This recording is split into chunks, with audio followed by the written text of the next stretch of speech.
नमस्कार दोस्तों, मैं गोलू दास। और आज का जो विषय है, किसी ने पोस्ट किया था कि भाई जब रिलेशन इतना क्यों बिगड़ रहे हैं और मौत तक क्यों पहुंच जा रहे हैं कि एक पत्नी अपने पति को मार डाल रही है।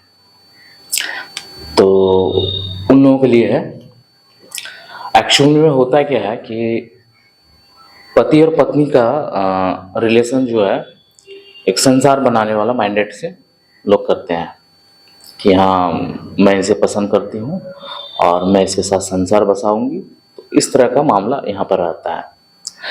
तो सेक्सुअल रिलेशनशिप भी उसी तरह से चलता है। शुरुआत में इंजॉय वाला चलता है, जैसे मतलब भाई मैं भी जब फर्स्ट टाइम हुआ था वाइफ से शादी, तो सेक्सुअल रिलेशनशिप मतलब इंजॉय वाला चल रहा था। अब क्या होता है कि इन दोनों के बीच में जो तीसरा व्यक्ति आता है, तो वो केवल उसके इंजॉय करने के लिए, मतलब सेक्स अगर कर रहे हैं उसके साथ तो इंजॉय करना है, तो उसके अनुसार वो जाती है। अब जो इंटरेस्ट लेती है, इंजॉय करने का जो इंटरेस्ट मिलता है उनको, तो ये इंटरेस्ट 1 2 से 3 4 कर लेते हैं।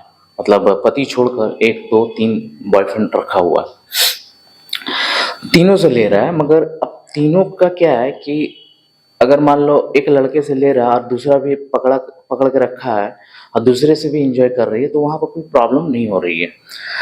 बट अगर आप पति के साथ जब सेक्स करते हैं तो उसे क्या लगता है पता है अंदर से, कि मेरा रेप हो रहा है।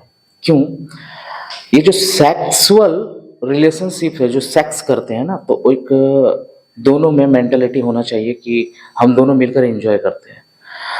तो जो इंजॉय यहाँ नहीं मिल रहा है, अब मेरे को बाहर इंजॉय मिल रहा है, उनके साथ इंजॉय मिल रहा है, क्योंकि उनके साथ इंजॉय करने जा रहे हैं। मगर यहाँ पर क्या हो रहा है कि वो ड्यूटी निभाना है कि पति के साथ सोना है, तो वहां पर क्या लगता है कि पति मुझे रेप कर रहा है, ये फील होने लगता है। उन लोगों का इंजॉय याद आने लगता है। मतलब धीरे धीरे जो है ना, यहाँ पर इंटरेस्ट कम जाता है। क्यों? यहाँ इंटरेस्ट सेक्स का नहीं है, यहाँ इंजॉय करने का नहीं है। कि इंजॉय करने के लिए तो बाहर रखे हुए हैं, 1 2 3 जो भी रखना है वो बाहर रखे हुए हैं, तो वो इंजॉय का इंटरेस्ट वहां मिल जा रहा है, तो यहाँ नहीं मिल पाता है। तो धीरे धीरे क्या होता है कि नफरत से करने लगती है। किससे? पति से। मतलब नहीं भी चाहकर उसके साथ सेक्स करना पड़ रहा, तो एक रेप हुआ ना। तो ये महसूस हुआ कि भाई मैं जिसके साथ मेरा पत्नी है, मैं बोलूंगा तो उसको आना पड़ेगा। क्यों आना पड़ेगा? मुझे खुश करना होगा, मुझे एंजॉय करना है।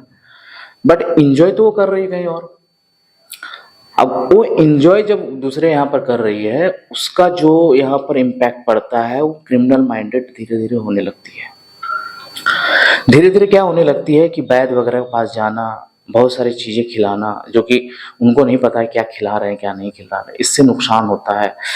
अब उधर ज्यादा एंजॉय करना, इधर आना मजबूरी बनना, ये जो है ना माइंड सेट करने लगता है। अब लगता है कि वो उनके साथ बेहतर हो सकता है, तो बातें अब जो है अलग वाली होने लगती है कि अब उधर जाएंगे क्या कि अब मेरे पति के साथ अच्छा नहीं लग रहा है, बच्चे तक हो गए फिर भी अच्छा नहीं लग रहा है। तो ये सारे जो चीजें हैं ना, वो इनकी माइंड को क्रिमिनल बना देती है। और क्रिमिनल बनाने के बाद बहुत सारे कदम जो है, जैसे मर्डर करने का सोच लेती है, प्लानिंग होता है। तो इस तरह का जो है पति के ही प्रति होती है। आप देखो 3 बॉयफ्रेंड रखे हुए हैं, तीनों में से किसी और को मारने नहीं सोच रही है, बट इसके साथ सोच रही है। क्यों? क्योंकि ये जो पति है, इसके साथ बच्चे हुए, इसके साथ जब भी सेक्स करेंगे ना, तो दूसरे का जो है इमेजिनेशन आता रहेगा। इमेजिनेशन हमेशा जो है दूसरे वाला आता रहेगा, और ये इमेजिनेशन जो है एक लड़की बर्दाश्त नहीं कर पाती है। तो इससे हटने के लिए उसे एक ही रास्ता पसंद आता है कि भाई इसको रास्ते से हटा दें। इसीलिए लोग यहाँ तक पहुँच जाते हैं और मार भी देते हैं। तो मेरा चैनल देखते रहिए, गोलू दास।